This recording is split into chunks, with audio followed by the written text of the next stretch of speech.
नमस्कार, बहुत बहुत स्वागत है आपका आयुर्वेद पर आधारित हमारे इस बेहद खास कार्यक्रम स्वस्थ विचार में। मैं हूं आपके साथ आपका साथी विकास। दर्शकों, स्वस्थ विचार कार्यक्रम में बहुत सी ऐसी जानकारी है जो आप तक हम पहुंचाते हैं ताकि आप अपने स्वास्थ्य को बेहतर रख सकें, तंदुरुस्ती को बरकरार रख सकें, आप अपने आप को रोगों से मुक्त रख सकें, यानी निरोगी काया आपकी हो।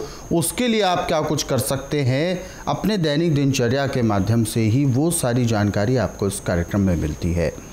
और इस कार्यक्रम का हमारा मुख्य उद्देश्य है हम आपको जागरूक करें, जागरूकता आपके अंदर लेकर आएँ ताकि आप केवल अपना ही नहीं बल्कि अपने परिवार का भी ख्याल रख सकें। और इन सभी विषयों में हमारा मार्गदर्शन करते हैं जाने माने आयुर्वेद के ज्ञाता गायत्री सिद्ध पंडित श्री लक्ष्मण दास रतन भारद्वाज जी। चलिए सबसे पहले गुरु जी का स्वागत करेंगे, कार्यक्रम की शुरुआत करते हैं। गुरु जी बहुत बहुत स्वागत है। नमस्कार। नमस्कार। दर्शकों, ये कार्यक्रम आपके लिए है और हम चाहते हैं कि आप इस कार्यक्रम का हिस्सा बने। यदि आपके साथ किसी भी प्रकार का रोग है, कोई भी शारीरिक कष्ट है, तो सीधे तौर पर आप इस कार्यक्रम से जुड़ सकते हैं। फ़ोन उठाएं, हमें कॉल करें या आप हमें व्हाट्सएप के ज़रिए संदेश भी भेज सकते हैं।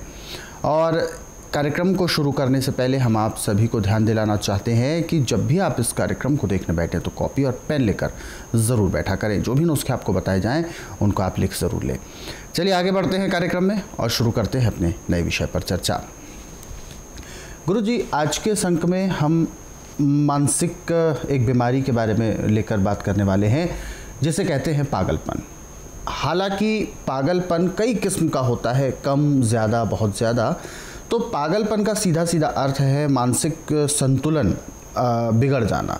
तो मानसिक संतुलन या तो बचपन से ही ऐसी प्रॉब्लम होती है कुछ बच्चों को, कुछ लोगों को एक उम्र होने के बाद होती है। तो सबसे पहले मैं जानना चाहूँगा, चाहे उम्र कोई भी हो, मानसिक संतुलन बिगड़ने का, यदि जन्म से अगर मानसिक संतुलन बिगड़ता है तो उसका क्या कारण है, और यदि उम्र होने के बाद अगर बिगड़ता है तो उसका क्या कारण होता है?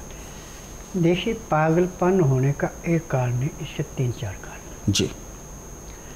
पहला कारण तो यह है कि जिसके दिमाग में गर्मी चली जाती है उसका मानसिक संतुलन ठीक नहीं होता जी। और उसका ना पेट साफ होता है ना उसको पेशाब खुल के आता है। ये सबसे बड़ी बीमारी है इनमें, पागलपन वालों में। एलोपैथिक में तो ऐसे रोगी को बिजली का करंट लगा के जी ठीक करने की कोशिश करते, दवाइयाँ भी देते हैं। परंतु स्वस्थ विचार एकमात्र आश्रम ऐसा है कि इसमें ना तो रोगी से पूछा जाता, न कागज पत्र देखा जाता, न मशीनों से टेस्ट किया जाता है। यहाँ पे बुधवार की छुट्टी रहती है, गुरुवार से लेकर मंगलवार तक नाड़ी परीक्षण किया जाता है। नाड़ी परीक्षण में पैर के तलुए से सिर के बाल तक की MRI, CT scan, x-ray, ultrasound, ECG, sonography सब कुछ 5 सेकंड में हो जाता है। उसमें जो कमी किसी अंग में जितनी पाई जाती है उसके अनुसार दवाई दी जाती है। अब जिसको पागलपना है उसकी गर्मी को शांत करने के लिए 3 चीज़ों का प्रयोग है। एक, गाय के दूध का ताज़ा मट्ठा, एक फटकरी, और एक गाय का दही पिलो के जो मक्खन निकला वो। सबसे पहले उस रोगी को 250 ग्राम मट्ठा ताज़ा लेके उसमें 2.5 ग्राम फटकरी पीस के मिला देते हैं। अब उसको पिलाने में कम से कम आधे घंटे का समय लगाना पड़ेगा। इस लस्सी के पीने के 1 घंटे के अंदर अंदर उसको पेशाब ऐसे लगे जैसे नदी में बाढ़ आ रही है, बड़े प्रेशर से पेशाब आएगा। पेशाब आने के बाद उसका उल्टी करने को मन करेगा। तो जब उल्टी करने को मन करे तो ताज़ा मक्खन जो आपने निकाला, ये 200 ग्राम मक्खन ले लें और उसको 3 ठंडे पानियों से धो करके 3 बार, और उसको थोड़ा थोड़ा चाटने को दें। यह हर रोज़ सुबह करना, खाली पेट। दिन में 10 से 12 के अंदर इसको खाना देना है, परंतु खाना ताज़ा बनाना है। खाने में गेहूं छोड़ कर के चना, जौ, मक्का, मूंग, मोठ, सोयाबीन, चुलाई, सिंगारे, ये सब चीज़ें अलग अलग लेके इच्छा के अनुसार थोड़ी कम ज़्यादा भी कर सकते हैं। धो के सुखा के इकट्ठी कर लें। अब इसमें 50 ग्राम अजवाइन भून के और 100 ग्राम तेल भून के मिला के अब इसका आटा उतना ही पिसाना है जितनी कि आपको भूख है। या किलो आटा आप पिसा लिया तो जब तक किलो आटा ख़त्म नहीं होता दोबारा आटा नहीं पीसना, इसको मिला के रख लो। अब उसमें से जितनी कि उसको भूख है उसके अंदाजे से रोटी बनानी है आपने। और ये आटा जो पीसना है ये आपने दरदरा आटा पीसना है कि हाथ में लेके जैसे रेता सरकता है ऐसे सरकता आटा। तो रोटी बनाने से पहले आटे को लेके सख्त गूंद के खुले पानी में डाल दें। उसके बाद दाल सब्जी जो भी आपने बनानी, छिलके वाली बनानी है, धुली हुई दाल या छिली हुई सब्जी है नहीं देनी, और पत्ते वाली सब्जी हो तो और भी बढ़िया। जब आप सब्जी बना लें, परंतु सब्जी जो आपने कुकर में नहीं बनानी।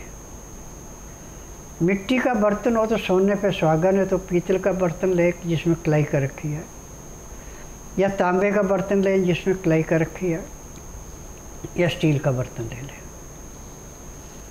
और ये तंग मुंह वाला लेना, खुले मुंह वाला बर्तन ही लेना। इसमें दाल सब्जी जो भी आपने पकानी उसको गैस पे रखें और ऊपर ढक्कन लगा दें। जब आपकी दाल सब्जी जो भी चीज़ आप बना रहे हो तैयार हो जाए तो उसको नीचे उतार लें। इसमें सिर्फ आपने काला नमक, काली मिर्च पीस के डालनी और कुछ छौंक नहीं लगाना और कोई चीज़ नहीं डालनी। अब जब आपकी दाल या सब्जी जो भी आपने बनाई हो तैयार होगी नीचे उतार लें, ढक के रख दें। अब आटे को पानी में से निकाल के उसको दोबारा गूंदें और बिल्कुल जो सख्त रखा था मुलायम हो गया। अब इसकी रोटी जो आपने ऐसे बनानी है जैसे मक्की की रोटी होती है या बाजरे की रोटी होती है। जब रोटी आपकी पक जाए तो आपने दाल सब्जी जो भी कुछ बना रखा है उसको थाली में डालें और गरम गरम रोटी उसके अंदर डाल दें और इसको अच्छी तरह उसके अंदर मसल करके रोगी को खाने को देनी है। परंतु इससे पहले आपने 2 गिलास गर्म पानी उबाली दे के नीचे उतार के रख लें। जब उसका टेम्परेचर 15 से 18 डिग्री रह जाए तो लहसुन, प्याज, अदरक का 2 चम्मच रस निकालना, 1-1 चम्मच दोनों गिलासों में मिला देना और ढक के रख देना। और जो रस निकालने के बाद कचरा बचा वो आपने दाल सब्जी जो भी मिलाई उसमें मिला के खाना। अब रोटी को उसमें मसलना है, ऐसे मसलना है कि जैसे सूप पीते से पीनी पड़े। तो 2-4 ग्रास खाना खिलाया, ऊपर से 2 घुट पानी पिलाया। ऐसे खाना खाने में, पानी पीने में 1 घंटा लगाना अति आवश्यक है। अब उसके बाद दातन कूड़ा करा के 5 मिनट के लिए वज्रासन बैठ जाएं। 5 मिनट के बाद 10 मिनट थोड़ा घूम करके फिर शवासन लेट जाएं। 20 मिनट के बाद 5 मिनट के लिए बाईं करवट लें, 3 मिनट के लिए दाईं साइड करवट लें। उसके बाद उठ के आपने जो भी कार्य करना करे, ना करना ना करें, अपना आराम करें। परंतु जो उसको पागलपने के झटके थे, जो उसके अंदर की दिमाग की मेमोरी में फ़र्क था, उसमें पहले ही दिन आपको कम से कम 15 से 20% का आराम मिल जाएगा। और जैसे ही आप 15 दिन या महीना इसका उपचार इस ढंग से करते हैं तो जो इसकी मेमोरी पागल होने से पहले थी उससे भी तीव्र मेमोरी होगी। और अब इसको कोई ऐसा नहीं कहेगा कि ये कभी पागल था। परंतु एक बात का ध्यान रखना कि दिन का खाना जो है वो तो आपने 12 बजे से पहले खिला देना। रात्रि का खाना इसका सूर्य अस्त होने से 1.5 घंटा पहले ही खिला देना। और खाना खिलाने के बाद 5 मिनट वज्रासन से उठ के कम आधा घंटा इसको सैर करानी, आधे के बजाय से पौना करा दें। और ठीक 9 बजे इसको सुला देना है। सुबह 4 बजे उठ करके हाथ मुंह धो के पेट साफ होने के बाद आधा घंटा कपाल भाती, 15 मिनट भस्त्रिका, 8-10 बार अग्निसार, 15-20 बार उज्जयी, 25-30 बार ब्रह्मणी, 1 घंटा लोन विलोन करवाना अति आवश्यक है। अब इसका पागलपना ऐसे समाप्त होगा जैसे जलती अग्नि में पानी डाल के अग्नि शांत होती है, ऐसे जो भी दिमाग के अंदर फतूर था सारा समाप्त हो जाएगा और 1 महीने से ज़्यादा इसका टाइम नहीं लगेगा। अब ठीक होने के बाद अंडा, मीट, शराब, मछली एक कोई चीज़ नहीं खाने को देनी। मैदे की चीज़ें, तली हुई चीज़ें, इनसे परहेज रखना। पानी हमेशा हल्का गर्म देना पीने को, ठंडा पानी नहीं देना। लहसुन, प्याज, अदरक का रस मिला के पानी देना। जब भी मांगे ताज़ा रस बना के दे दो। रस नहीं निकाल सकते हैं तो आप उसका सलाद जैसा बना के उसको चबाने को देते रहें, पानी पीते रहें। जैसे चाय को घूट घूट करके पीते हैं ऐसे पानी पिए। 1 गिलास पानी पीने में 15 से 20 मिनट का स्मेल लगाएगा तो पानी अंदर जाके घी जैसा काम करेगा। मेरा नाम वीरेंद्र सिंह है और इसी क्षेत्र का रहने वाला हूँ कि यहाँ पे कार्यक्रम होते हैं जिनके कारण ये समस्याएं जो है दूर हो सकती हैं। आप सब जनों की वजह से सफलता मिल जाएगी। मेरा नाम डॉक्टर वीपी वर्मा है। मैं केमिस्ट्री का प्रोफेसर रिटायर हुआ हूँ फ्रॉम NIT श्रीनगर कश्मीर और कुछ सालों से गुड़गांव में रह रहा हूँ।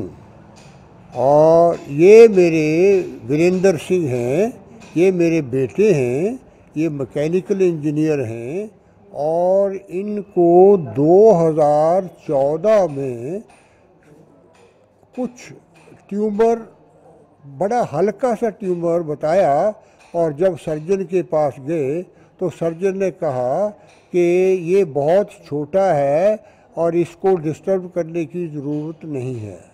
तो हमने लाइटली लिया और हम भी चुप हो गए कि कोई बात नहीं। बाद में 2019 में इनको बहुत बड़ा एपिलेप्सी का अटैक आया जिसमें ये बेहोश हो गए और घर वाले हम सब घबरा गए।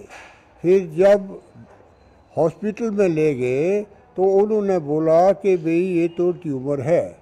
और फिर एक हॉस्पिटल, फिर दूसरा हॉस्पिटल, गुड़गांव के जो बड़े बड़े हॉस्पिटल से सब डॉक्टरों से हमने कंसल्ट किया तो उन्होंने कहा कि भाई ये 3rd ग्रेड का ट्यूमर है और ये कैंसरस है, तो इसके लिए सर्जरी भी ज़रा मुश्किल है। पर एक डॉक्टर हैं पारस हॉस्पिटल में, वो डॉक्टर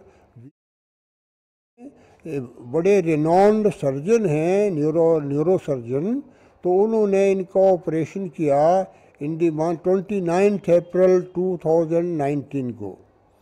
तो ऑपरेशन के बाद इलाज चलता रहा।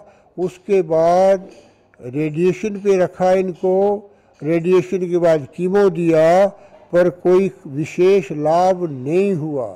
फिर अंत में उनके साथ रहते रहते ऐसा लगा कि डॉक्टर भी अपनी विवशता एक्सप्रेस कर रहे थे कि भाई अब क्या किया जाए। एक कोई लास्ट में दवाई बताई कि एक दवाई है पर उसका ये करैक्टरिस्टिक है कि अगर वो दवाई ठीक लग जाए तो पेशेंट ठीक हो जाता है, पर अगर ना लगे तो पेशेंट का लाइफ जो है वो भी ख़त्म हो जाता है। तो उसको हम करने के लिए तैयार नहीं थे। तो इन द मीन टाइम बाबा लक्ष्मण दास जी के बारे में पता लगा। हमारा बेटा एक US ह्यूस्टन में है सॉफ्टवेयर इंजीनियर, तो उसने इनका एक मुझे लिंक भेजा और वैसे भी हम टीवी में देखते थे इनको और इनका प्रोग्राम सुनते थे। तो फिर इनको कांटेक्ट किया तो इन्होंने कहा भी आप हमारे पास रोगी को लाइए, उसकी नब्ज़ दिखाइए, उसके बाद देखते हैं। तो इनको नब्ज़ दिखाने के लिए आया और ये बाबा जी ने बड़े प्रेम से नब्ज़ देखी और उनके लिए कुछ दवाइयाँ लिखी और दवाइयों के साथ साथ मालिश के लिए भी हर्बल ट्रीटमेंट दिया और मुझे कहते हुए बड़ी प्रसन्नता हो रही है कि 23 नवंबर 2019 को हम बाबा के पास आए थे और उसके बाद धीरे धीरे जो बेटा हमारा हिल नहीं सकता था वो अब धीरे धीरे चलने लगा है और इतना ही नहीं अब थोड़ा खाने पीने भी लगा है और हम इस मामले में बाबा जी के बड़े धन्यवादी हैं जिनके एफर्ट से हमारा समझो गया हुआ बेटा का पुनर्जन्म हुआ है और मुझे पूर्ण आशा है कि बाबा जी की गाइडेंस में ये कुछ ही दिनों में पूर्ण रूप से स्वस्थ होगा और हमारे परिवार में खुशी का माहौल होगा। तो मैं प्रार्थना करता हूँ कि हे भगवान बाबा लक्ष्मण दास जी को दिन दुगनी रात चौगनी अपने परोपकार में सफलता दे और बाबा जी की आयु जो है वो अति दीर्घ हो और स्वास्थ्य भी इनका बहुत अच्छा रहे। और एक चीज़ मैं और कहना चाहता हूँ जो बाबा जी से पता लगा है कि बाबा जी 92 वर्ष के हैं और ये अनाज भी नहीं खाते हैं और इसके अलावा काम इतना करते हैं कि जिसका वर्णन करना मेरे जैसे आदमी के लिए तो संभव नहीं है। मैं बाबा जी के लिए प्रार्थना करता हूँ भगवान से कि सदा ही ये लोगों के दुख निवारण करते रहें। चलिए आगे बढ़ते हैं और बहुत सारे दर्शकों ने हमें मैसेजेस भेजे हैं और पहला व्हाट्सएप मैसेज हम ले रहे हैं। गीता देवी जी हैं छत्तीसगढ़ से। इन्होंने 70 वर्ष की है इनकी माता जी, उनके बारे में पूछा है। बीपी शुगर तो नहीं है लेकिन जो वज़न है वो काफ़ी कम हो गया है, लेकिन कमर पैर और घुटने में असहनीय दर्द है। बाकी और कोई समस्या नहीं है, पूरे बॉडी का चेकअप करा चुके हैं, बस केवल यही 3 दिक्कत हैं और इसके लिए दवाई जो चल रही है उससे खासा लाभ नहीं मिल रहा है। देखिए एलोपैथिक में जो दवाइयाँ दी जाती हैं और रोग को दबाने के लिए दी जाती हैं, जहाँ पे आपको तकलीफ है उस अंग को सुन्न किया जाता है। रोग काटने की दवाई पूरे संसार में एलोपैथिक में है ही नहीं। और बीपी की जो दवाई देते हैं इससे शुगर लाजमी है, यदि वो टेस्ट में नहीं आ रही है तो उनकी इंस्ट्रूमेंट की गलती है जिससे चेक करते हैं। बीपी उसी को होगा जिसको शुगर होगी, क्योंकि इसकी पहचान है कि जिसको शुगर होगी उसका पेट साफ़ नहीं होगा, पेट साफ़ नहीं होगा गैस रुकेगी, गैस जाके दिल से टकराएगी तो बीपी बढ़ेगा। और जो ऑक्सीजन पूरी नहीं दिल को मिलेगी, खून साफ़ नहीं होगा, बीपी बढ़ेगा। दवाई खा के जो है फिर जाके जोड़ों पे ऐसे रुकता है जैसे चौराहे के ऊपर गाड़ियाँ रुकती हैं। तो ये रोग दिन दुगने रातें चौगुने बढ़ता है। यहाँ पे उम्र का जायजा नहीं है। यहाँ पर बुधवार छोड़कर गुरुवार से लेकर मंगलवार के बीच में इसको मेरे आश्रम में लाएँ। तो जिस दिन लाना उस दिन रात्रि 10 बजे तक खिलाफ ला के दातन कूड़ा करवा के बड़ी इलायची इसको मुँह में चूसने के लिए दे दें। सुबह 9 से 10 के अंदर इसका नामकरण करवाना। 10 से 12 में नाड़ी परीक्षण करूँगा। नाड़ी परीक्षण में पैर के तलुए से सिर के बाल तक की MRI, CT scan, x-ray, ultrasound, ECG, sonography सब कुछ 5 सेकंड में हो जाएगा। उसमें जो भी कमी शरीर के अंदर पाई जाएगी दवाइयाँ दी जाएंगी। दवाइयाँ खाने की हैं, दवाइयाँ पीने की हैं, मालिश करने के तेल हैं, आँख में, नाक में, कान में डालने की दवाइयाँ हैं। यदि दवाइयाँ नियम से खिलाते हैं, परहेज करते हैं तो जिस दिन आश्रम में आएंगे दर्दों में तो उसी दिन 25 से 30% आराम मिल जाएगा। और उस दिन के बाद बीपी की दवाई नहीं खानी पड़ेगी। बीपी आपका 90-120 जो हमें नॉर्मल चाहिए वही मिलेगा, ना इससे फालतू ना इससे कम। परंतु परहेज यहाँ के सख्त है। ठंडा पानी, तली हुई चीज़ें, मैदे की चीज़ें, बासी खाना, AC, पंखा, कूलर बिल्कुल बंद होता है। एग्जॉस्ट फैन चला सकते हैं। और खाने में छना हुआ आटा नहीं चलता, चोकर वाला आटा है। छिलके वाली दालें हैं, छिलके वाली सब्जियां तो इलाज होता है। यदि इन चीज़ों से परहेज करें तो आने की ज़रूरत नहीं है, फिर आपका उपचार नहीं होगा। तो इस तरीके के जो उपचार और आपको जो घरेलू नुस्खे बताए जाते हैं उनको आप निश्चित तौर पर ज़रूर करें। और ऐसे ही नुस्खे आप विशेष तौर पर पढ़ना चाहते हैं, समझना चाहते हैं तो स्वस्थ विचार पुस्तकों के ज़रिए पढ़ सकते हैं। इन पुस्तकों को रोज़ाना यदि आप 10 से 15 मिनट भी पढ़ते हैं तो अधिकांश रोगों को आप घर बैठे दूर कर सकते हैं। पुस्तकें यदि मंगवाना चाहते हैं तो हेल्पलाइन नंबर्स जो आपकी टीवी स्क्रीन पर है, सुबह 10 बजे से शाम 5 बजे के बीच में आप कॉल कर सकते हैं। और दर्शकों, हमारे इन कार्यक्रमों को आप अपने सरल सुविधाजनक समय पर देखना चाहते हैं तो YouTube के ज़रिए देख सकते हैं। हमारा YouTube चैनल स्वस्थ विचार सेहत की बात, इस YouTube चैनल को आप सर्च करें, सब्सक्राइब करें और इन कार्यक्रमों को ज़रूरतमंदों तक शेयर भी ज़रूर करें। फिलहाल कार्यक्रम में वक्त इशारा कर रहा है विराम देने का। गुरुजी, आप हमारे स्टूडियो में आए, कीमती मार्गदर्शन दिया, आपका बहुत बहुत धन्यवाद। नमस्कार। दर्शकों, आज के इस विशेष कार्यक्रम में बस इतना ही। आप सभी लोग स्वस्थ रहें, निरोगी रहें, इन्हीं शुभकामनाओं के साथ हम आपसे लेंगे इजाज़त। अगले अंक में आपसे फिर होगी मुलाकात एक नए विषय के साथ। तब तक के लिए मुझे दीजिए आज्ञा। नमस्कार।